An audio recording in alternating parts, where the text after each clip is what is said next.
Can you believe the number when you hear over 79 million people follow you on TikTok? Can you believe that? No, I cannot. It doesn't seem real. The Steve Serrano Show. He talks with your favorite celebrities, gets the exclusive interviews, and never seen before performances. Here's your host, Steve Serrano. How has this crazy COVID period been for you? It's been just that crazy. I think so much has been going on, and I'm so lucky to be here and so blessed. And I've gotten so many cool opportunities that I never really thought would come this soon.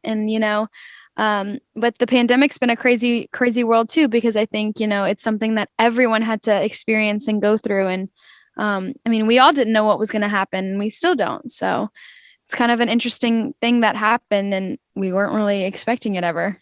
Can you believe the number when you hear over 79 million people follow you on TikTok? Can you believe that? No, I cannot. It doesn't seem real.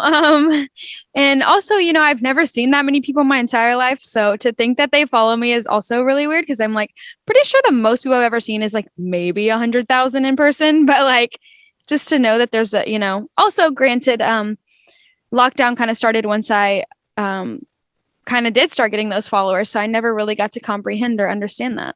Now, I know you competed and did competitive dance. Where did the love for dance come from when you were little? I remember walking into, I was driving down the street with my mom, and I saw a sign, and it said, "Sign up for dance class now." And I was like, "Mom, I want to be a dancer." And I remember, I think I was 5 years old. And I remember I was like, "Mom, can we pull over and sign up?" And so she did. And I had on a Lilo and Stitch costume. And I walked into the studio with that on, and I was like, I just want to dance. And I think that all came from just me watching things on TV. I was a huge Hannah Montana fan, huge Cheetah Girls fan. I loved T-Pain at a young age, because my mom would always play T-Pain.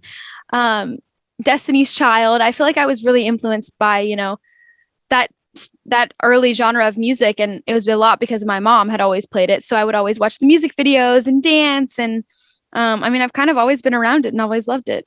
And I know you've said before that what really made it for you is when Mariah Carey, she liked your TikTok video. But what got you to that point? It wasn't just like Mariah Carey likes your TikTok video and now we have 78 million people following you. You put in a ton of work to get to that point, right? Yeah, I just think it was consistency for me. It was consistency and staying true to me and what I loved and where I wanted to take it. And I think that's what I did. I kept dancing. I kept just sharing parts of myself, and people, liked it. And that was really cool for me to experience. So I kept going, and I knew that, I always wanted to act. I always wanted to sing. I always wanted to dance. And to know that I could get there, by putting them all together and sharing who I am on an app is some way I could get there. I did it. Now, I know us radio people, we cringe when we listen to when we started radio or when we started doing stuff on TV. Do you ever go back and watch some of those original TikTok videos that you created? I do cringe, and that's why I don't like to go back, because I'm like, oh my gosh, the fact that some of these videos of me dancing are on the internet, I'm just like, I can't. But at the same time, it was a part of the process, and it got me where I am today. So I'm like, you know what? I respect it. I respect the girl that looks absolutely crazy. So now, Addison, you do so much more than just TikTok, and obviously you've got this new single, Obsessed. Tell us all about your new single, Obsessed. So Obsessed is a song that I wrote back in October with some really amazing songwriters and producers. And I got to work with, so many amazing people on this project. And to be able to put out my first single is so crazy. And I really wanted to make sure that I was a part of the writing process. And I was in the room for every session we had over the song. And I was, and that's why it felt so special to me. And I've continued to do so with every other song that I now have, saved up and hopefully coming soon. But it was nuts. Being able to take an experience in my life or, a situation or feeling and translate into music is such a powerful feeling. And I know there's going to always be people that don't like it, but I think as long as I love it and it's true to me and I'm passionate about it, I think that's, that makes for the best outcome. And it seemed like you really loved that music video, a lot of dancing, obviously. How was that process for you during this COVID period too? Again, to shoot your first ever music video? Yeah, it was crazy. I think, it was crazy, but I think, like I said, everyone's adjusting to it. I think a lot of those people, that was their first job in a minute. So it's like, we're all figuring it out together. And it was a really enjoyable experience and loved to dance in it. That was so much fun being able to work with, two amazing choreographers, Sarah and Calvin, and all the backup dancers were absolutely amazing. And I wouldn't even call them backup dancers. They're just dancers because they were, killing it out there. And it was amazing. I was so excited to do it. And I couldn't have asked for a more fun time on my first video. And, hopefully the next one and the next one and the next one will all be just as fun. Exactly. Now, have you spoke with any other artists out there? Is any advice, ask for advice as you kind of go down this new path for yourself? A little bit, different people here and there, but definitely all personal, private conversations that, we're just reaching out. And people that I've looked up to my entire life have reached out to me, which is absolutely insane. And I've gotten to speak to people that I never thought I would speak to about music, and I don't know, it's been a blessing for sure. I think, being around people and being able to speak to them that, know what they're doing and have been in this game for a long time is something that means so much to me and really, really can shape, and inspire where I want to go next. Now that you're having these types of conversations about music, is there anybody that you were like, hey, you know what? I would love to collab with this artist. I would love to work on a project possibly in the music, the world with this person.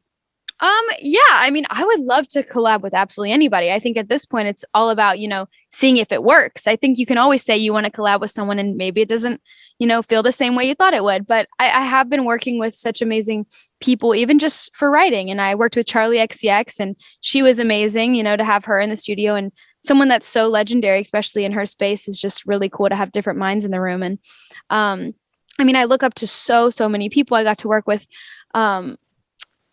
writers that worked with Britney and writers that worked with, Selena, and just people that have done so much. And it's really inspiring to be able to work with those writers that, are kind of the ones that shape an artist too. And it's been crazy for sure. It's not something I can always wrap my head around. Sure. Now, has there ever been a time that you realized that maybe one of these people that you looked up to followed you on Instagram and you're like, hold up, did they just follow me on Instagram? Is this real life? Do I need to pinch myself right now? Yes. Dua Lipa was one of those. And so is Halsey. That was really, actually, there's so many. If I went and look right now, I'd probably be even more surprised. Yes. You don't even realize sometimes when they follow you. And then I do look at their page and I'm like, what? But those were two really recent ones that got me. And I was like, oh my gosh, I can't believe this is my life. You've got to enjoy it. Now, what about you? Where's the most random place that you have been recognized during this COVID period or even before COVID period? Probably parking garages. I feel like that's been very common for me. Also, granted, my car is pink, which is kind of ridiculous, but now it's going to be even more obvious. Everyone's going to be looking for the pink car. Addison Rae here. No, that car has to go. Good. But no, I do love my pink car. It's super fun and cute. And yeah, that's probably the most random place. But I've also just been to I feel like random places, like even just going to like a wellness store or like a health store. And then I see someone, someone recognizes me. It's really, really cool. I think that's probably one of my favorite parts about what I get to do is just being able to meet so many people and have them, come up to me and they're like, oh my gosh, I love you. And I'm like, oh, I love you too, because it's so crazy that, you can feel that same, like you can feel love for someone that you haven't even met. And it's just out of what I put on the internet and they, love what I share. And I think that's so awesome. And being able to meet those people is even better because I'm like, now they get to know I'm not some just person on the internet. I'm real and they get to have a conversation with me. So anytime someone sees me, I'm like, let's please have a conversation for like 2 seconds at least. Exactly. And what would you love to say? You have so many kids that look up to you, so many teens that look up to you. What would you love to say to your fans out there that might be watching this right now? I hopefully one day can meet each and every one of them and get to tell them how much I'm, thankful and love them and never give up on your dreams. Cause I think someone like me, especially, went through the same doubts and fears and anxiety over it. But, here I am and doing what I love and really finding myself throughout the entire process. And I think that's what life's about, exploring who you are. And this is the only chance we have at life as we know it. So why not take advantage of figuring out everything you love to do and attacking it? 100%. Now, Addison, before you leave, we're going to put you on, and don't forget, everybody, please make sure you check out our new single, Obsessed. I know you're going to be working on more projects in the future. We'd love to talk to you before and after those occur. But before you leave, I'm going to put you on the hot seat. Are you ready for this? Oh, gosh, no. I think you'll handle it just fine. All right, you ready for this? Yes. What's Addison's favorite junk food? Cheeto Puffs. Cheeto Puffs, really? That is a very popular answer, and I didn't realize that. I didn't even know that was a thing. Yes. Interesting.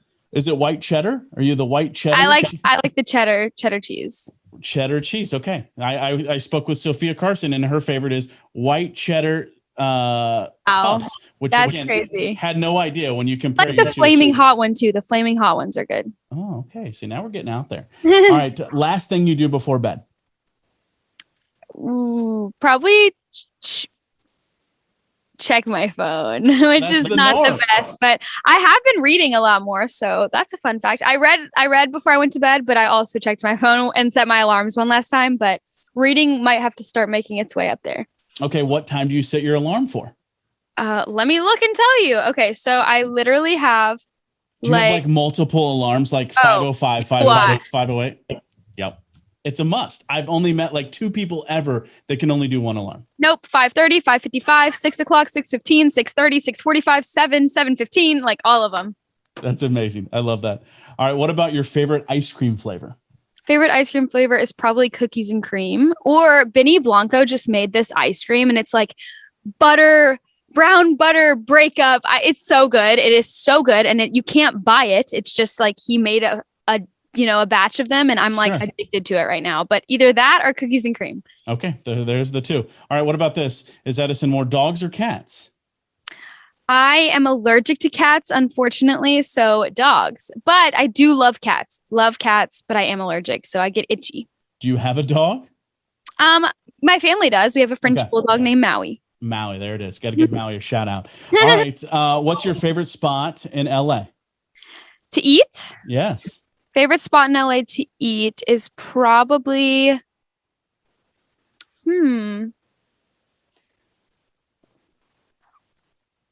maybe Craig's. Okay. Or Bottega Louie. They have really good desserts. There you go. There we go. Get that ice cream. Get the cookies and cream ice cream right there. All right, a couple more. Favorite app that you use the most? Probably. Oh my gosh, this is so hard. Probably my Google Calendar. Really? Yeah, I like to be up to date on what I'm doing and have it planned out and scheduled. That's probably I click on that app very often. That's smart then. That's very smart. All right, last one. Who is your best friend? My best friend. I have so many. Dixie, Caitlin, my family. I think all my best friends know who they are, and I have a best friend from home that I keep close to me. So lots of best friends, but right now I'm trying to make my best friend myself, so I can always be there and love me as much as I want all my friends to love me. Exactly. You've got to check out Addison Rae's new single, Obsessed. Thank you so much for taking the time. We appreciate it. And again, when you got these more new projects coming, we want to hear from you. We'd love to chat again. All right. Yes. Thank you so much.